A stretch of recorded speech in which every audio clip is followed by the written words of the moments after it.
L'Afrique du Sud qui attire tous les regards depuis vendredi, Coupe du Monde oblige. Ce n'est pas de football dont nous allons vous parler, mais d'un phénomène qui a de quoi surprendre, voire choquer. Il n'y a pas si longtemps là-bas, les Noirs et les Blancs ne se mélangeaient pas. C'était la loi, le racisme faisait partie de la politique de l'État. Les Blancs possédaient tout, tandis que les Noirs étaient à leur service. Aujourd'hui, les choses ont changé grâce à ce qu'on appelle l'affirmative action, la discrimination positive, une autre loi qui veut qu'à diplôme égal, un noir a toujours l'avantage sur un blanc et encore plus s'il s'agit d'une femme. Certes, les blancs possèdent encore 80% des richesses du pays, mais depuis quelques années, certains ont beaucoup de mal à trouver un travail. On voit même apparaître des bidonvilles de blancs qui vivent dans la misère et qui dénoncent une apartheid à l'envers pendant qu'une nouvelle bourgeoisie noire mène grand train. La discrimination anti-blanc, c'est un reportage de Zoé de Bussière pour Cargo Culte Productions. Il y a quelques années, en Afrique du Sud, cette scène aurait été impensable. Bonjour monsieur, est-ce que vous auriez quelque chose à me donner? Merci. Une femme blanche qui mendie, des noirs qui lui donnent quelques fruits et un peu de monnaie. Merci.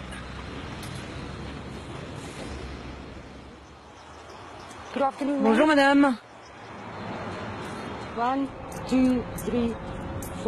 Il y a 7 ans, Léonie a perdu son emploi de caissière dans une station-service.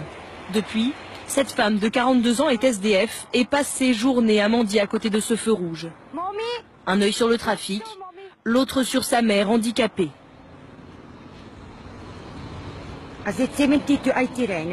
Je me fais 7 à 8 euros par jour. Ce n'est pas assez pour survivre, mais c'est mieux que rien. Je vis sans eau, sans électricité, j'habite dans un bidonville et ils nous ont tout coupé. Comme Léonie, en Afrique du Sud, de plus en plus de Blancs se retrouvent à la rue, alors que pendant de nombreuses années, ils régnaient en maître sur le pays. Des panneaux qui indiquent les endroits réservés aux Blancs, où les Noirs n'ont pas le droit d'aller. Pendant 50 ans, l'Afrique du Sud a vécu sous ce qu'on appelait le régime de l'apartheid, un régime officiellement raciste, où les Blancs étaient les patrons et les Noirs à leur service. Mais dans les années 80, tout va changer. Ne tirez pas, ne tirez pas! Car les Noirs sont beaucoup plus nombreux que les Blancs. Ils décident de se révolter et ils vont gagner la partie. Nelson Mandela, le leader noir, en prison depuis des années, est libéré en 1990. Il sera même élu premier président noir d'Afrique du Sud. L'apartheid est officiellement aboli. Pourtant, la majorité des Noirs restent pauvres et sans emploi. Alors pour rétablir l'égalité, le gouvernement met en place une loi qui va jouer contre les Blancs.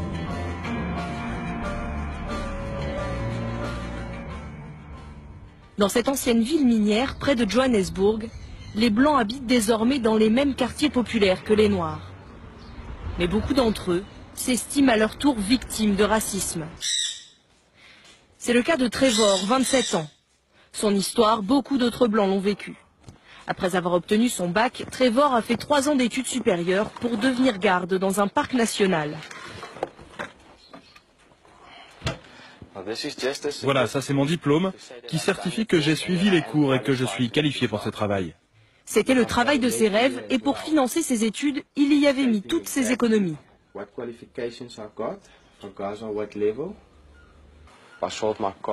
J'ai vendu ma voiture, mon ordinateur et la plupart de mes biens pour payer ces cours. Ça m'a coûté plus de 2000 euros. Et je pensais qu'en ayant un bon diplôme, j'aurais un travail dans ce pays. Mais du travail, il n'en trouve pas à cause de sa couleur de peau. Cela fait 6 ans que Trevor se démène pour trouver un poste dans ce secteur, sans succès. Chaque semaine, il se rend dans un cybercafé pour éplucher les petites annonces. Et dans un pays qui compte près de 600 parcs nationaux, les offres ne manquent pas. Mais ce qui lui pose problème, ce sont ces 2 petites lettres devant chaque annonce. AA pour Affirmative Action, en français discrimination positive. Toutes les offres d'emploi qui portent ce sigle sont réservées en priorité aux Noirs et aux Métis. Trevor a repéré une annonce qui l'intéresse, mais pour décrocher ce job-là, il vaut mieux ne pas être blanc.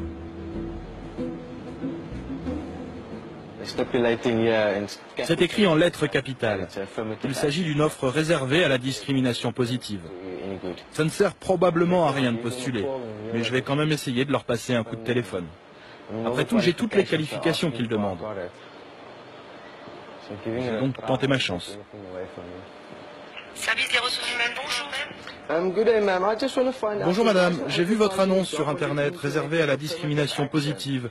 Je suis blanc, mais j'ai toutes les qualifications. Est-ce que je peux quand même vous envoyer mon CV? Et vous pouvez me garantir que ce sera équivalent? Est-ce que vous allez considérer mon CV comme ceux des Noirs? Je vous demande ça parce que j'ai pas envie d'envoyer ma candidature pour rien, voyez? Ah non, on va d'abord regarder les candidatures des Noirs. D'accord. En fait, vous regardez d'abord les CV des Noirs, et ensuite seulement vous allez considérer le mien? Oui. Merci infiniment, madame. Au revoir. Au revoir. De quelle autre preuve avez-vous besoin? Elle me dit carrément en face qu'elle va regarder en priorité les CV des Noirs. Quand j'entends des choses comme ça, ça me rend fou. C'est comme si je ne faisais plus partie de la société sud-africaine. À cause de cette loi qui favorise d'abord les Noirs, Trevor ne vit que de petits boulots, manutentionnaire ou ouvrier de chantier. Du coup, il habite encore chez sa mère et c'est elle qui a le plus de mal à accepter la situation. Tu dois leur dire que tu es disponible, que tu es jeune, que tu dois t'occuper de ta mère. C'est du business. Ils doivent te donner une raison valable pour te refuser un emploi. Jusqu'à ses 50 ans, sa mère n'avait connu que l'apartheid, une époque où tous les Blancs, diplômés ou non, avaient un emploi assuré. Aujourd'hui, comme son fils, elle aussi vit de petits boulots, après avoir perdu son poste d'infirmière. Décidément, tout a changé en Afrique du Sud. D'un côté, des nouveaux pauvres, blancs, de l'autre, des nouveaux riches, noirs. Bonjour Bertha. Ah, je vois que vous avez déjà commencé. Allez, accélérez un peu, on va faire du jogging. Dans ce club de gym UP de Johannesburg, Bertha s'entraîne 4 fois par semaine dès 6 h du matin. Cette jeune chef d'entreprise débourse 6 000 € par an pour transpirer sous les ordres de son coach personnel. Un luxe en Afrique du Sud. Bertha fait partie de cette nouvelle classe qui s'est enrichie après l'apartheid. Bravo Bertha, bien joué. Je suis fatiguée.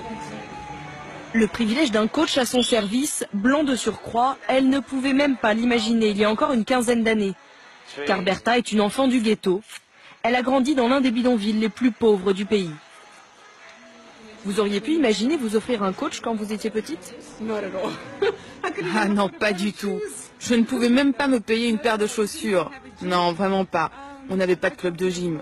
J'ai grandi dans un bidonville avec une seule rue, pas de lumière.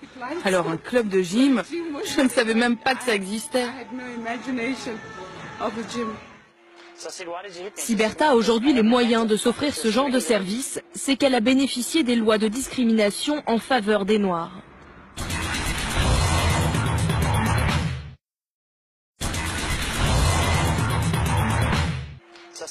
Si Bertha a aujourd'hui les moyens de s'offrir ce genre de service, c'est qu'elle a bénéficié des lois de discrimination en faveur des Noirs. En plein cœur du quartier d'affaires de Johannesburg, elle dirige une petite entreprise de communication qui emploie 6 personnes. Alors voilà notre jolie petite réception. Et ça c'est mon bureau. C'est là que tout se passe. C'est ici que je travaille, de 8 h du matin jusqu'à 11 h ou minuit. Ce qui l'a aussi aidé, c'est que sa société n'emploie pratiquement que des salariés noirs ou métis. Et ça lui amène automatiquement de nouveaux contrats. Car ses clients sont incités financièrement par l'État à travailler avec des entreprises comme la sienne, dirigées par des Noirs. C'est la loi, et pour elle, il n'y a là rien de choquant.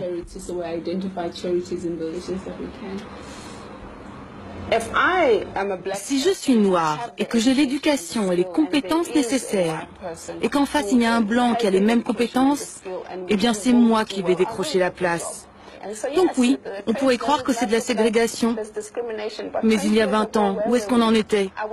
Je ne serais même pas assise là à parler de discrimination positive. Je ne pourrais même pas avoir ma propre entreprise. Donc il faut adhérer à ces nouveaux principes et nous ne sommes pas prêts de nous arrêter.